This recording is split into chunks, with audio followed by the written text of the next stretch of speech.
Okie dokie, a podcast for those addicted to the study of Scripture. Welcome, fellow addicts. This is your safe place to OD. Samuel! Here I am. What are we going to talk about today? Today we are talking about the Gospels. This is Gospels part 108. Last week we saw where one of the scribes came up to Jesus and asked him the very poignant question of which commandment is the most important of all. And Jesus refers back to the Shema in Deuteronomy about hearing that the Lord is one. And then he actually adds a little phrase in loving the Lord your God with all of your heart, soul, and strength. He adds mind. Right. And we talked about how this Shema commandment kind of builds on itself, where it's like loving God with your very essence and being and everything that makes you as a person. But then the part that he added was mind, and we reflected on why he would add that, to show he's talking about understanding. All of this loving God and knowing who He is and knowing His oneness means nothing if it cannot result in understanding in your life and in your actions. And I thought that was a very convicting thing for him to add. And the scribe agreed with him, and it was really cool to see Jesus kind of affirm this scribe and say that you're not far off from the kingdom. So it's just one of probably many examples on how a lot of Jesus's opposition maybe were closer to agreeing and supporting him than we might think. Yeah. And we need to give room for that. And then we ended up with Pharisees coming and asking him, what do they think about the Christ? And Jesus goes on this referencing of Psalms about the Son of David aspect of the Messiah, and kind of refuting how whenever they say that the Messiah is going to be a son of David, why in the Psalms David calls him Lord. It would be weird for David to call his son Lord or Master, and Jesus was kind of showing that it's something different than that, and they didn't have a response. They couldn't refute that kind of convicting rhetorical question for them to think about the lineage of Messiah. Yeah, I remember that. We were trying to get across that idea that, look, we read this, and I don't know. I think, honestly, most people read it, and they're just like, yeah, that one's no big deal. You just sort of read past it. So we were trying to figure out, why would that have been so impactful for them in that time? Now, you may or may not disagree with what we talked about, but that was the big point is, look, this was a big deal to them. He had to be saying something important, something that really got to them, shut them up, whatever you want to call it. So that was good. That was good. Well, Jesus isn't done. He's got a lot more to say, but it's hopefully we're heading into some things that aren't quite as deep, or not quite so much to talk about as we did before. And also, just to mention this, we're about to enter, it's going to take us a bit, but we're getting close to a place where Jesus does something that often gets referred to as the 7 woes. And because of that, there's a little part of Luke, back in Luke chapter 11, so this was quite a while ago, that we're going to be pulling in little pieces along the way. Just warning you, you may think, well, that seems out of place or whatever. It's just... the people who try to put the Gospels in some sort of chronological order, there's a lot of controversy or just disagreement all around that. So this is where they ended up for us. If you don't like it, whatever, put them where you want. But anyway, let's go ahead. We're going to start with Matthew chapter 23. We're going to read verses 1 through 7. This lines up with Mark chapter 12, verses 38 to 40, and Luke chapter 20, verses 45 to 47. And right here off the top, we're going to include some things from back in Luke 11, and it's Luke 11, verse 43, and verses 45 to 46. Now, we're not going to end up reading any of those while we're doing this. I'm going to read from Matthew, but I just want you to know they're there, and that's how we're picking them up, and you'll see how they sort of fit in as we go. So here we go, Matthew chapter 23. Then Jesus said to the crowds and to his disciples, "The scribes and Pharisees sit on Moses' seat.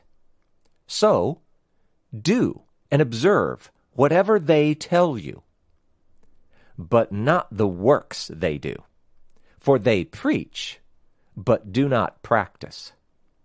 They tie up heavy burdens, hard to bear, and lay them on people's shoulders. But they themselves are not willing to move them with their finger. They do all their deeds to be seen by others, for they make their phylacteries broad and their fringes long. And they love the place of honor at feasts, and the best seats in the synagogues, and greetings in the marketplaces, and being called rabbi by others." Now, actually, Mark, he adds one strange little bit. He kind of does the same thing, really short version, but he adds right at the end, "They will receive the greater condemnation." So, okay, let's hold on to that. That doesn't sound good. But what do we got here? I read the Matthew version because it was a lot longer, had a lot more detail. Luke and Mark, it's just much shorter. Now, these could be, how do I say this? Remember how I included some of these verses from Luke chapter 11? And Luke, he's got some woe stuff in there. That's why it gets pulled in here. So here's the thing. It could be that these are two completely separate instances. Jesus pronounces some woes way back in the story. He pronounces some later in the story. Or it could be, Luke's placement, well, it could be the correct one. And where we see it here in Matthew and Mark, yeah, that's kind of out of place. Or vice versa. Maybe Luke got it wrong. Whatever. We don't really know. That's why we're just adding them in here as parallels. But, and I guess I should say it, we're kind of treating them as if they're a single event, just because that makes sense to us. But we've seen other places where that was not the case, so who knows? Jesus is here, and he's speaking to the crowds, and he's warning them to beware the scribes and Pharisees. Now, at first, I'm just going to say, American church people, whatever, that's no big deal. I mean, yeah, everybody thinks the Pharisees are the bad guys, generally speaking, so that's no big deal. But look at how he does it. He says, first, do and observe what they tell you. Well, wait a second. I thought that was why we hated them. Right? But he also explains why. He says, you know what? For your part, it's good for you to do and observe what they tell you because they are currently the ones who are sitting in Moses' seat. And this is, okay, nobody's talking about a physical seat. I know that you will see images on the net, different synagogues, different places, whatever, where they have something that represents Moses' seat and all that. But that's not what we're talking about here. This is simply referring to the metaphorical seat of Moses, which is now, we just put a name on it. It's the Sanhedrin, the Sanhedrin. So they are the ones that are responsible. They are the ones that have the God-given authority to make judgments concerning the law, all of that kind of thing. In fact, when he says they sit in Moses' seat, it's really just an idiom for they have the rightful authority. They're the ones making judgments. So this is very interesting. Whether a leader is good or bad, we need to remember that all authority comes from God. And, Americans don't like that. They don't like it. And what have we heard over the last couple of elections and all that kind of stuff? The new popular phrase is, he's not my president. Yep. Right? Well, actually, yes, he is. And if you're looking at it from a scriptural perspective, and I think Jesus he's kind of endorsing this right here, even if you think that they're a bad leader, well, all authority comes from God, and they should be at least respected. So that's a hard thing. But Jesus, I'm not the one saying this. Jesus is the one saying it. We need to take it seriously. And, okay, is it true that there are limits?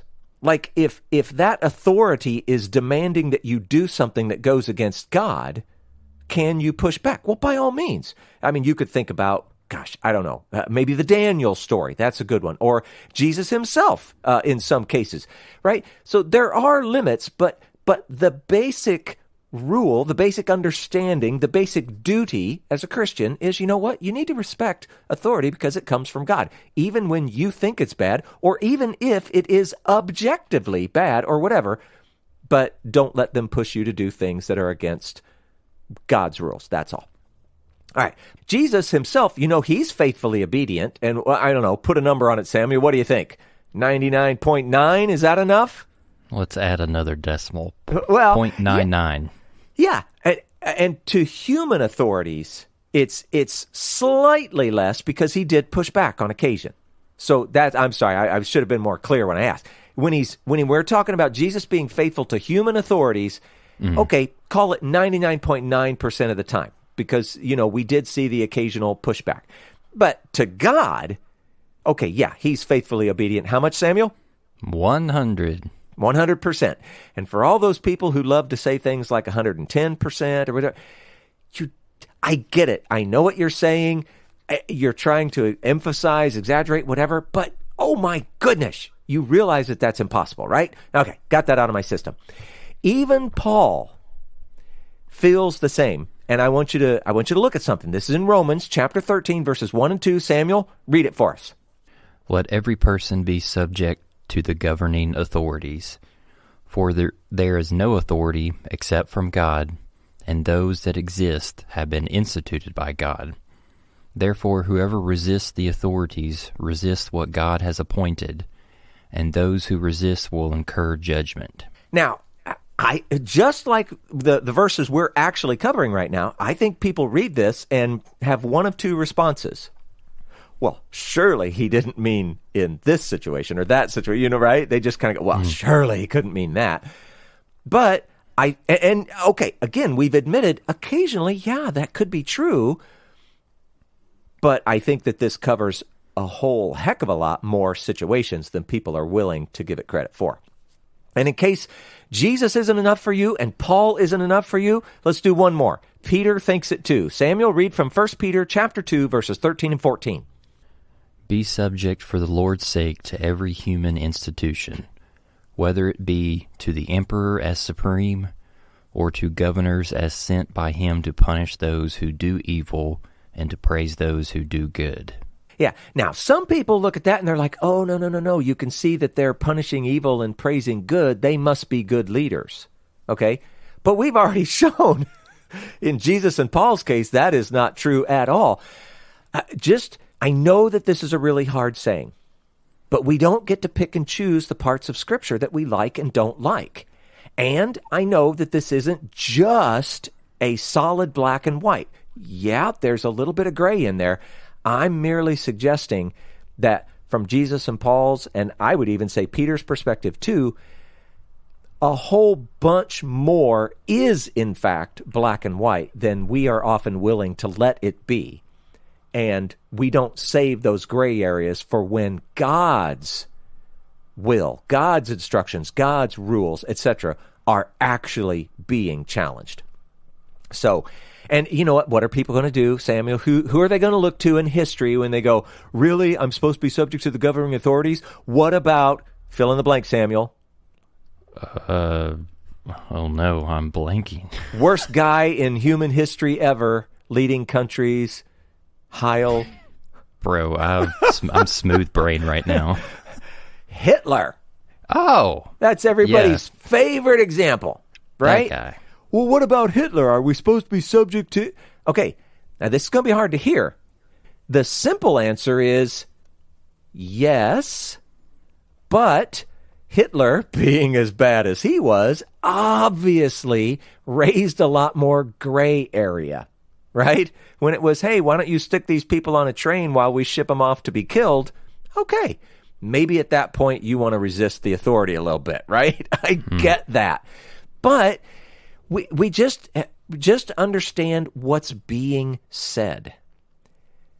There are going to be authorities in your life that you do not like, that you do not trust, that you may think are bad or may even be objectively bad, as we said, and it is still reasonable for you to be obedient.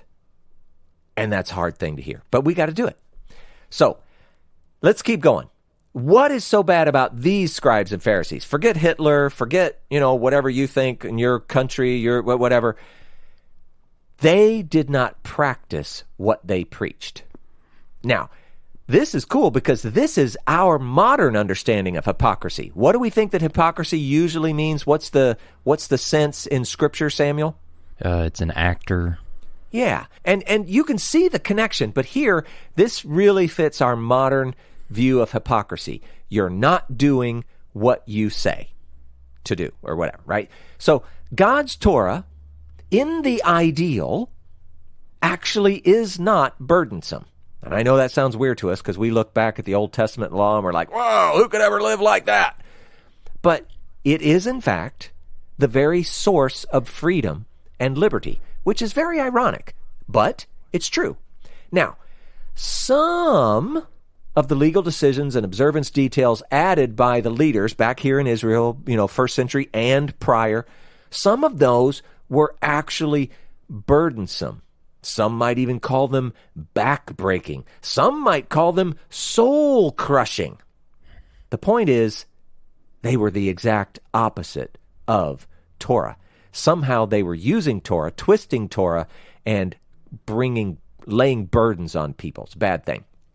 And if you wanted to, you want to read some similar account, you could go back to 1 Kings chapter 12 and read about what Rehoboam did to the house of Joseph. But that's a side story. We're not going to cover that here. But remember, Jesus told them to obey.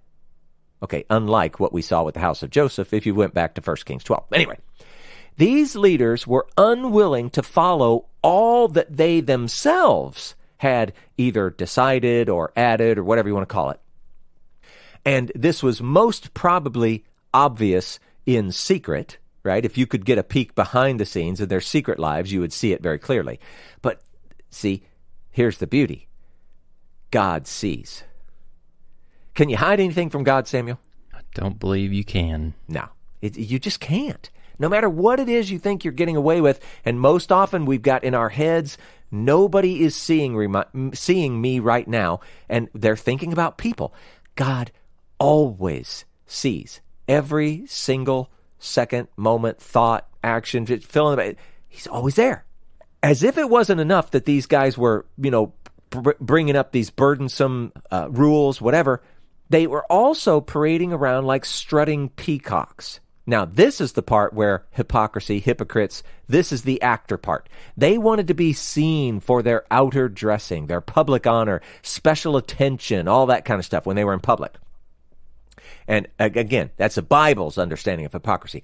Everyone wore phylacteries. Another name for that is the tefillin. All right? And everyone wore fringes. Another name for that is the tzitzit. And when I say everyone, even Jesus, even his disciples, everyone. So that wasn't the problem. The problem is that these guys were, pimping their ride. They were making their phylacteries broad. They were making their fringes long, and right? Anything to look different, look special. That was the problem. So Mark and Luke, they add that they're going to receive a greater condemnation because of this. Now, Samuel, would you like to take a guess why?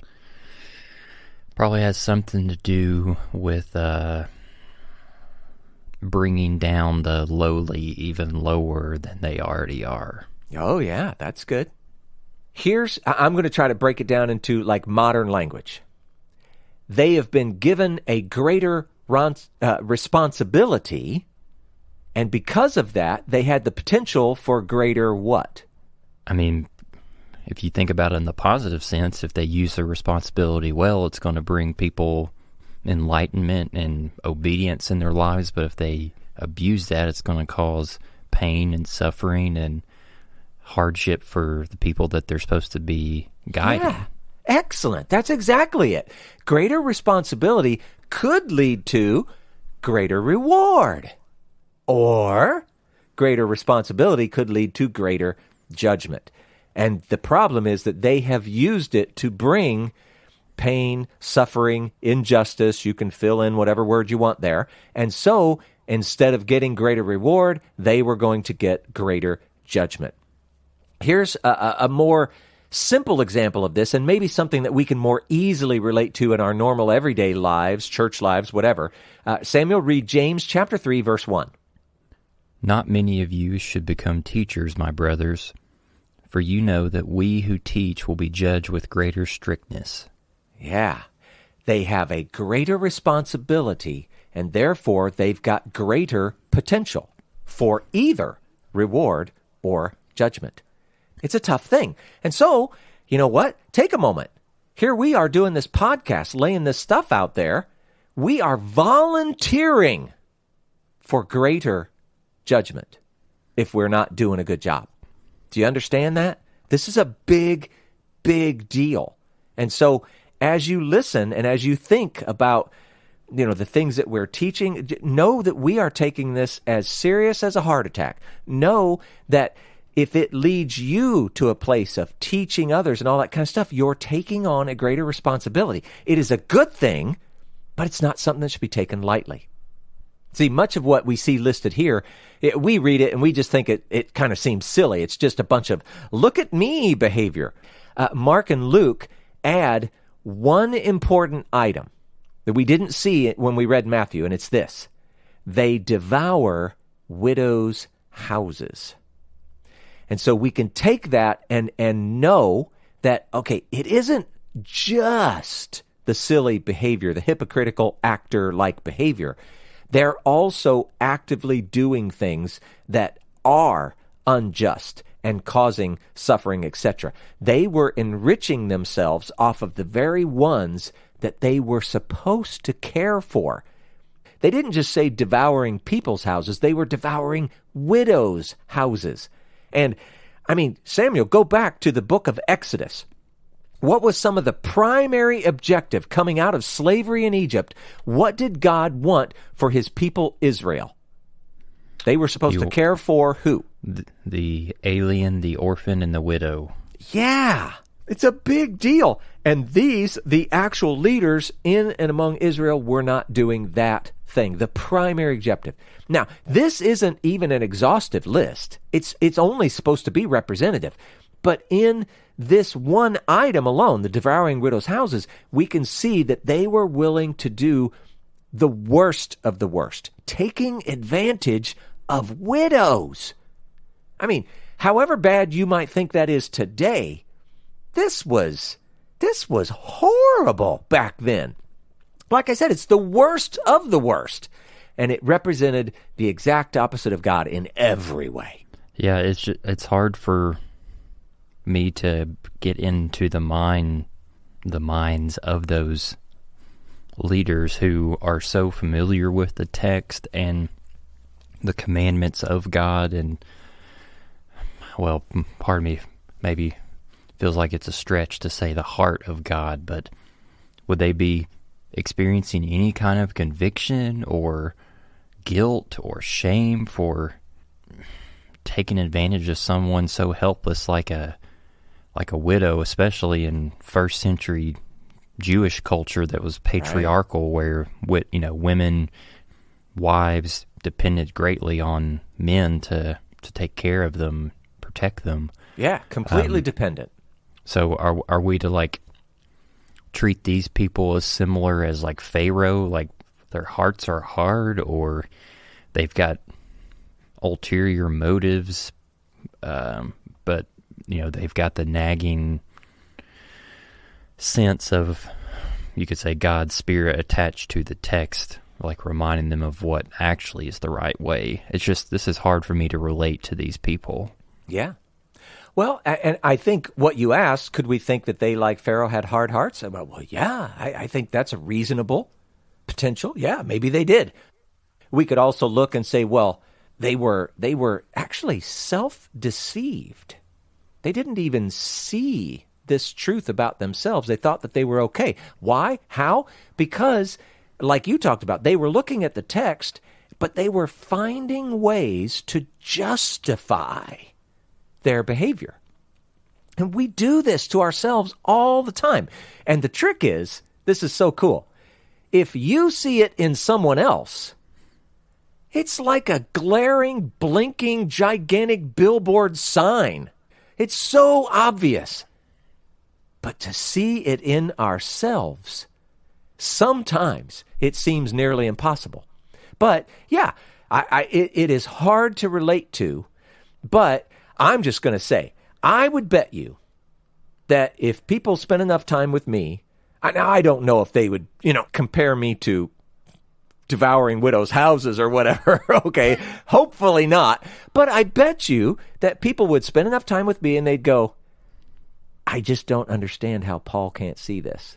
He's such a dork when it comes to fill in the blank, or whatever. And probably you, Samuel, same kind of stuff. Yeah, for sure. And in there, what they would be saying is, I can't even relate to that. What the heck's wrong with him? Whatever. And so I'm saying I totally agree with what you're thinking and feeling. And I'm also saying, and I think that we find ourselves in the same trap or the same whatever. And it's just a hard thing. People, man, I hate saying this. Actually, I used to love saying it, and now I'm trying to change. But there's some truth in it. I mean, I believe that God created people good, like he did, and we just blow it every way that we can, but we still have that potential for the good, and that's what God is calling us to. I believe all of that. But as a general rule, when I look around at humanity in the world, in my lifetime, it sounds mean, but honestly, people suck. They just do. And it's terrible. And I'm not excluding me.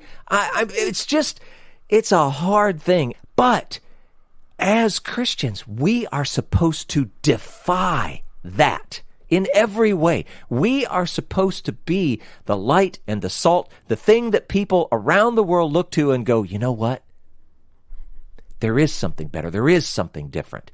And God has given us this opportunity, and I think in general as a church we've blown it, but you know what? I'm not going to give up. We're still trying. So, anything else, Samuel? No. All right. Let's keep going. This actually gets a little bit confusing, but we'll see what we can do with it. This is Matthew chapter 23, verses 8 through 12. It says this, "But you are not to be called Rabbi, for you have one teacher, and you are all brothers. And call no man your father on earth, for you have one Father, who is in heaven. Neither be called instructors, for you have one instructor, the Christ. The greatest among you shall be your servant. Whoever exalts himself will be humbled, and whoever humbles himself will be exalted." Okay. Now, on the surface, you can look at this and you can walk away with, I get it. Just don't let your britches get a little too big, and you can get some plain meaning out of it. But we know it's in the context. He's just been talking to, talking about how they sit in Moses' seat and they do all this crazy stuff. So let's see what he's trying to say here. One of the last things that Jesus mentions above is that the scribes and Pharisees loved being called rabbi. Okay, so there's a real good connecting point. And here, obviously, Matthew's the only one who's telling the story here. He's using that as a segue. He's trying to make another point. And the point, I don't know, it seems to cause a lot of confusion. To better understand, we need to remember that Jesus just told the crowd to obey authority, even bad authority, at least as sort of the overriding general rule. And again, why did he tell us that? Because authority comes from God. Okay, so what's Jesus's point here? He's telling us, okay, don't you desire to be called rabbi? And that is to say, don't desire it in the same way and for the same reasons that these scribes and Pharisees do. After all, there really is only one true teacher, And in this context, I'm going to say, I think Jesus is referring to God himself, the Father. Don't covet what is beyond you. Now, is Jesus changing or canceling or forbidding people calling one another rabbi? Do you think he's doing that, Samuel? I don't believe so. No, he's not trying to lay down some sort of immutable law. He's just emphasizing that it's wrong to seek titles or positions, especially as a way to be elevated above your fellow man. We need to stay grounded in our estimation of ourselves because we are all brothers, after all, before God. And no matter how awesome a teacher might actually be as a human here on the earth, I mean, there have been some. Well, in the end, it doesn't really matter. The only true teacher is God. And we need to have a little bit of humility in the face of that. Now, in the same way, Jesus says that we shouldn't call each other Father. Now, Samuel, I'm going to ask it again. Is Jesus actually changing or canceling or forbidding people calling their dad Father? That would be weird. Right. Of course he's not. And that makes, the question that I asked about rabbi, which may not have seemed quite as clear, now it's becoming quite a bit more clear, right? He's not saying that. He's emphasizing that it can be equally wrong to improperly elevate others to a high position, like Father. So don't elevate yourself and don't elevate others improperly or unnecessarily.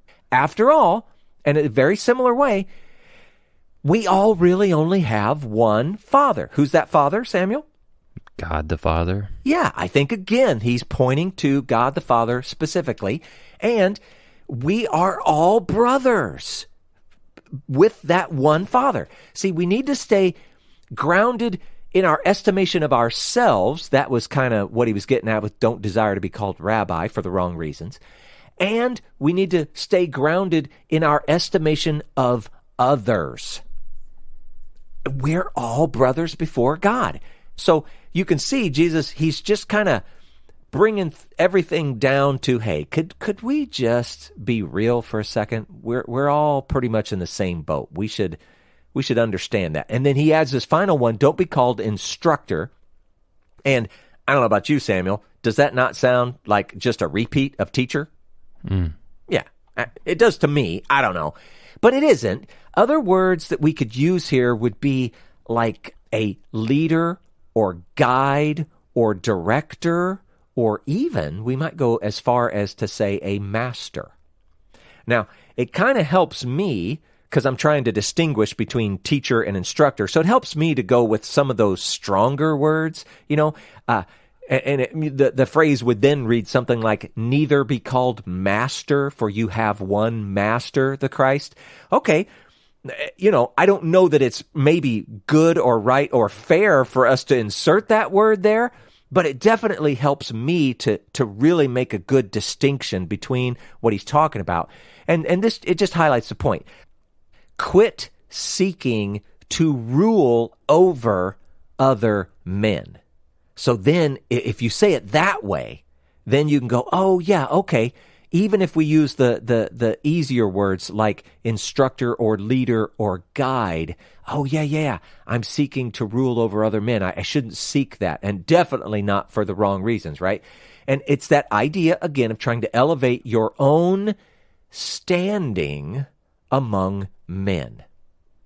And that's just not a good thing to do. And humanity, historical, empirical proof would tell you that's what they try to do all the time, right? We need to quit doing that. And again, it's the same point. After all, there really is only one leader or guide or director or instructor or master. And who is that, Samuel? He actually tells us here. The Messiah. Yeah, it's actually the Christ this time, not the Father as much. Although, seriously, It all leads back to him anyway. So yeah, they're all the same. I mean, we know we sort of think of them in the regard of the Trinity. We have no difficulty with the idea of a Trinity, and so we think of them as one and all of that. So anyway, now the thing is, there's a great change to be seen in this, and in a way, this kind of represents, in a sense, an end of the houses of study. Now, in first century Judaism and in I would say, even the centuries preceding, they had these houses of study. And in this podcast, we've talked about probably the two most famous ones, the houses of Shammai and Hillel. There's now, I mean, the way that Jesus is presenting this, there's now only going to be one and one final house of study, and that is the house of Messiah. Okay? There will be teachers and fathers and instructors, etc. But they are only ever going to be within the house of Messiah, if you could think of that way, as a study house. And again, Jesus is not saying, you can't ever call someone a rabbi or a teacher or a father or an instructor. It's not that kind of legalistic thing. It's just understanding, hey, if I act in the role of a teacher, let's say, I'm only doing that as if I was in a house of study like the house of Messiah, or as if I'm only here on Jesus's behalf. I'm trying to represent his name faithfully or something like that.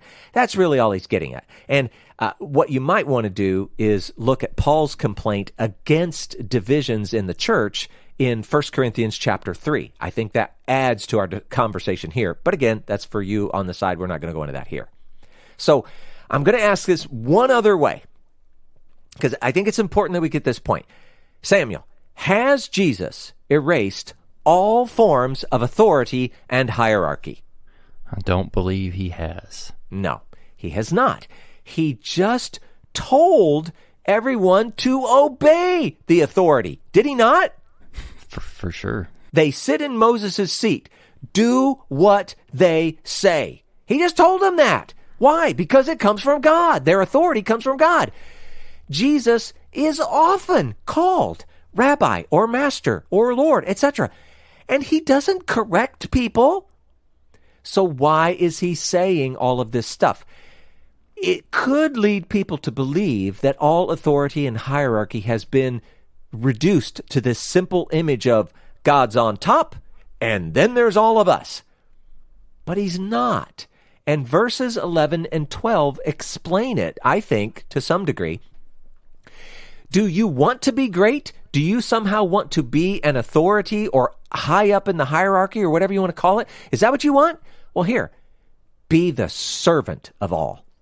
You want to be exalted? Here's the plan. Humble yourself among your fellow man. If you exalt yourself, like these scribes and Pharisees have done, well, you're going to get humbled. You don't want that. It's going to be uncomfortable at best. You ought to instead just humble yourself. Don't seek authority or status or elevated hierarchy. Now, these things may come in your life, and that's okay, because who's the author of that, Samuel? If you end up in some position of authority or high status or elevated hierarchy, how did that happen? God orchestrated it. All authority comes from God, right? It's okay if it happens, but don't you be the one seeking it. You need to humble yourself and elevate others, even those with less authority, lower status, a recessed hierarchy, whatever you want to call it. You need to live that way. Do life that way. That's the lesson here. And, Samuel, is there something familiar about that?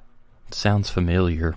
Yeah, Jesus has told this lesson before. He's taught this lesson before, but wow, what a very different context. What a very different way to say it.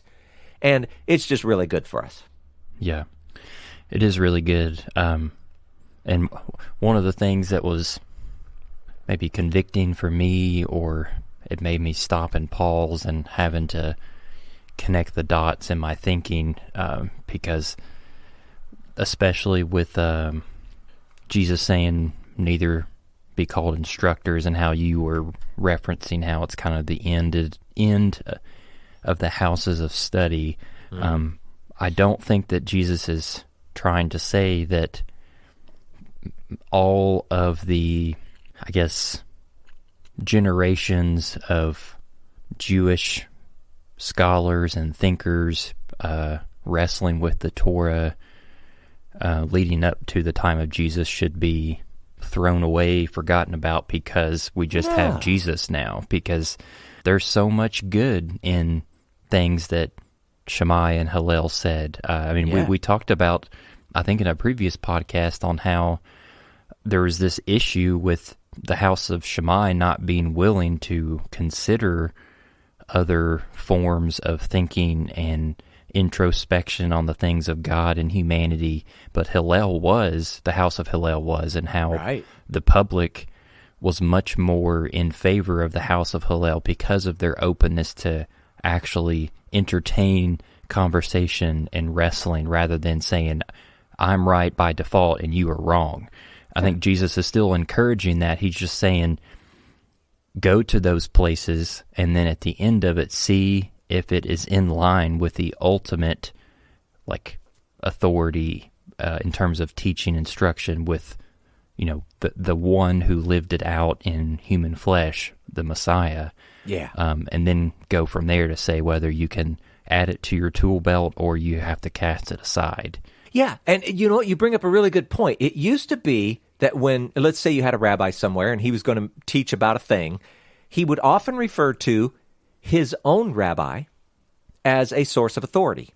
And in fact, he wouldn't stop there. He would talk about his rabbi and his rabbi before him and his rabbi before him as sort of the chain of authority, so people could go, wow, this stuff must be pretty good, pretty right, because it's been passed down, through these generations. And that was actually all a really, really good thing. What this is doing is kind of interrupting that chain of authority and saying, you know what? There's really only one new top here. You can just say, yeah, I'm teaching this, and I refer to or appeal to my authority in the teaching of Messiah. There you go. There's the chain. So yeah, the way you said it was really good. And so, yeah, I'm glad you brought that up. Anything else? No, just ready to see whether this continues or if there's a change in scene. Okay, well, big change in scene. And actually, this one's kind of fun. So let's do this. Let's see. This is in Mark chapter 12, verses 41 through 44, and parallels Luke chapter 21, verses 1 through 4. I'm going to read from Mark. And he sat down opposite the treasury and watched the people putting money into the offering box. Many rich people put in large sums. And a poor widow came and put in 2 small copper coins, which make a penny. And he called his disciples to him and said to them, Truly I say to you, this poor widow has put in more than all those who are contributing to the offering box. For they all contributed out of their abundance, but she, out of her poverty, has put in everything she had, all she had to live on. Oh, all right, this is good stuff here. Rubber meets road, real life, right? That's all good. So Jesus, if I could say, being a good rabbi, Jesus sees another opportunity to teach through the world that's happening around him. So here they are. They're in the temple courts. They're near the treasury, which is in the court of women, the way that we understand it in that time. And people are dropping money into one of 13 money chests. Each chest was for a specific purpose. Some were for paying the temple tax. Some were for purchasing bird offerings or maybe the free will offerings, things like that. And, okay, some of those items, you had more than one chest that was for the same thing, but they all had a specific purpose.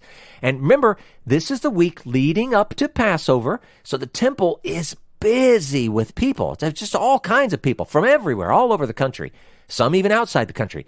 And some have been saving and preparing and offering for months. I mean, they've been planning. I'm going to Jerusalem, taking my offering, right? Why? Because it's a command. Deuteronomy 16:16. Samuel, why don't you read that for us? 3 times a year, all your males shall appear before the Lord your God at the place that he will choose, at the feast of unleavened bread, at the feast of weeks, and at the feast of booths. They shall not appear before the Lord empty-handed. Okay. Now, you could also see a very similar version of this in Exodus chapter 23, verse 15. But the key that I want to pick up on here is right at the very end, they shall not appear before the Lord empty-handed. Now, whether you think it's right or true or not doesn't matter. This was understood within Judaism, within Israel. This meant that you need to bring an offering on these 3 festivals when everybody comes to Jerusalem, okay? So, some people have been saving for months. Now, as it happened, some of those who were making offerings at this moment, well, they were rich. They had plenty. And so, the offerings that they brought were large. They were impressive. Impressive. Most impressive. And I don't know, Samuel, the way the story's presented here, you get the sense that you could clearly see exactly what people were offering. Now, that doesn't fit with the way we do church in America. I mean, everybody kind of wants to hide that stuff, except I guess there are those few who kind of think they're showing off or whatever. But anybody could just sit and watch people dropping their offerings into these chests. It's, I don't know, kind of creepy to me, but it was good for this story because you could see then this poor widow. She shows up and she drops in 2 small copper coins. Now, in the text, they call it a penny. But just so we can kind of relate, Samuel, we have said, we've talked about money in this day and age, and we talked about the denarius. And what did that represent? As a general rule, average people. The amount that you make in a day. That's right. A denarius was a day's wage. This 2 copper coins, in total, was about 1/64th of a denarius. So let's just pretend if she only made that much in a day, she would have had to work 64 days just to equal what was the average daily wage. I mean, it's a really small amount. 1/64th. And remember, I mean, she could have been trying to save this up, prepare this, whatever, for months. This was all that she could bring. And so it helps us really understand, oh my gosh, only 1/64th of a single day's wage was all that she could bring. And Jesus sees this and he drops the lesson on him. He says that her penny is worth more than the other people's, and I'm just going to say, piles of gold. I don't know what they really brought, but, you know, let's just say it's a lot. So they had piles of gold. Her little penny was worth more than that. Well, how does that make sense?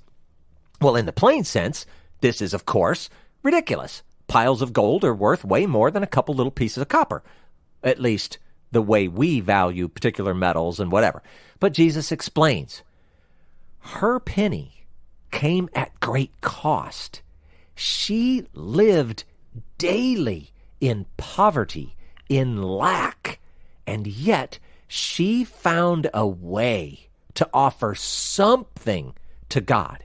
And, you know, what was her motivation? Is it just reverence? Is it thankfulness? We don't know what really motivated her, but whatever it was awesome. Now, I've presented it as if she has maybe saved up money because we know that that was a thing that people did. But, you know, it's just as possible that she didn't save up anything because she couldn't. She didn't have anything. It could have been, instead, that this was literally all that was in her possession at that moment. And it wasn't like she'd saved it. She still needed it. This was for her to, I don't know, eat or do whatever. But maybe out of faith or trust or whatever it was, she threw it in anyway. She was making the most of her humble circumstance. So now on the other side, maybe we should go ahead and say this out loud. The rich offerers, on the other hand, see, it didn't really cost them anything. Now, I don't know.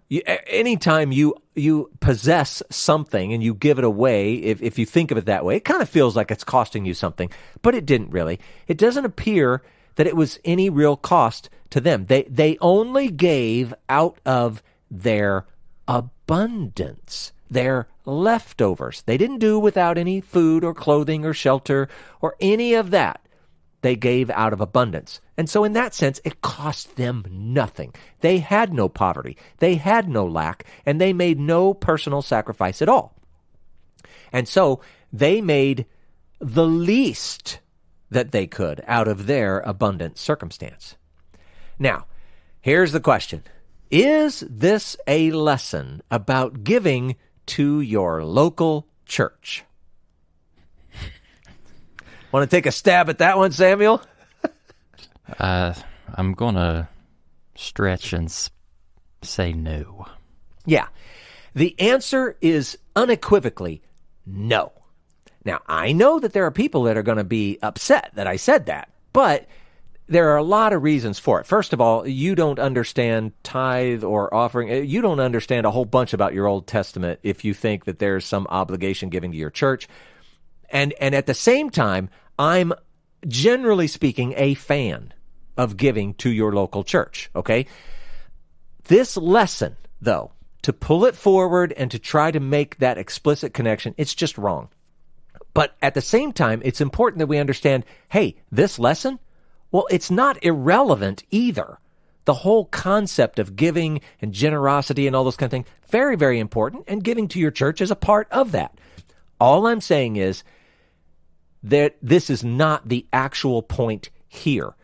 We can learn lessons about generosity over greed toward both men and toward God, right? They're important lessons. But the scribes and Pharisees were just exposed as pursuing the opposite of humility. And so Jesus, he just gave a brief lesson on being humble and elevating others. So here's the thing. God is the source of all. You may do great and magnificent things for God, but they may come only from the abundance that God has given you. And it's from the skimpiest gift, from your most humble place, that he finds great value. So we must learn to appreciate the value of the cost of our offerings, as opposed to just the face value of those offerings. See, we shouldn't avoid humility. We have to seek it. We've heard the lesson before when Jesus spoke of these little ones. Anybody remember that from the podcast? It's a recurring theme. We have to be willing to actually suffer some poverty, some lack, some personal sacrifice as a way of elevating others. That's part of what we do. And it's in that God, when we give to God out of our purposefully and voluntarily experiencing some poverty and some lack, and our offering comes from that, the value of our offering increases just exponentially. It's a beautiful picture. It's a hard picture, but it is the picture of our Christian life, at least part of it. Yeah, totally. And we see that sacrifice shown in its fullness, like in the person of Jesus himself, by the way that he sacrificed his, you could say, the fullness of his divinity or transcendence with being in the eternal realm, taking on the limitations and the constrictions of human life to live, to relate, and ultimately to succeed in the human life. So, like, we should see, like, the person who is saying this is coming from a place of relating because he himself had to sacrifice something in order to be in that spot, like teaching in that moment. Yeah. I mean, yeah, that's so great, Samuel. I mean, think about that. Let's just pull it in like the simplest kid terms ever. I'm God, and I came down and became human for you. Wow. That's a pretty incredible example of humbling oneself, right? He's just calling us to the same thing. Good point, Samuel. Good way to see that. Yeah.